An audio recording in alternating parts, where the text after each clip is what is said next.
Je voudrais saluer les investis qui sont sur notre liste, Mme Doumbia et M. Diko, qui ont montré à la communauté locale combien l'engagement peut être gagnant.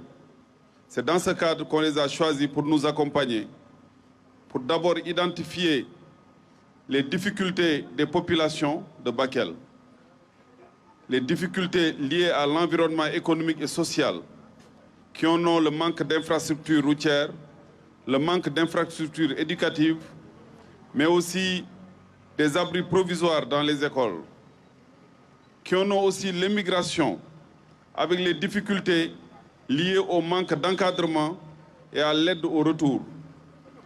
C'est une zone de forte émigration. Les enfants du pays veulent rentrer, mais n'ont pas toujours les opportunités qu'il faut pour les accompagner, en termes de financement de leurs projets, mais aussi en termes d'encadrement administratif.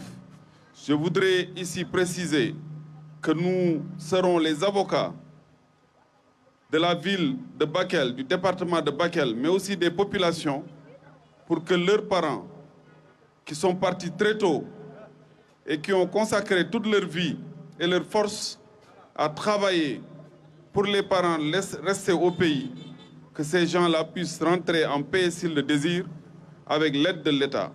Population de Ourossogui, je voudrais vous dire que si vous nous faites confiance pour intégrer l'hémicycle, nous serons les avocats de vos mots, nous défendrons les difficultés pour qu'il y ait des solutions. Nous avons choisi votre fille, Rougiatou, pour vous représenter.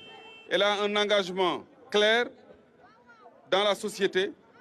Elle veut le développement de sa ville et des populations. Et nous l'avons choisi en ce sens. Ici, vous souffrez d'un manque terrible d'infrastructures.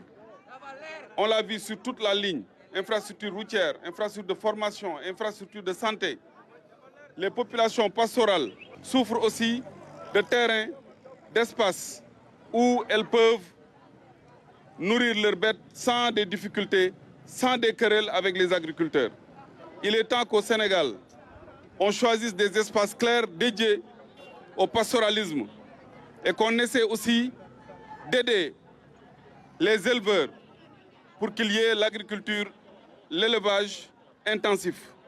Je pense que le gouvernement doit consacrer beaucoup plus d'efforts pour fixer les éleveurs et les aider à avoir des rendements extrêmement élevés. C'est là où le monde moderne se trouve.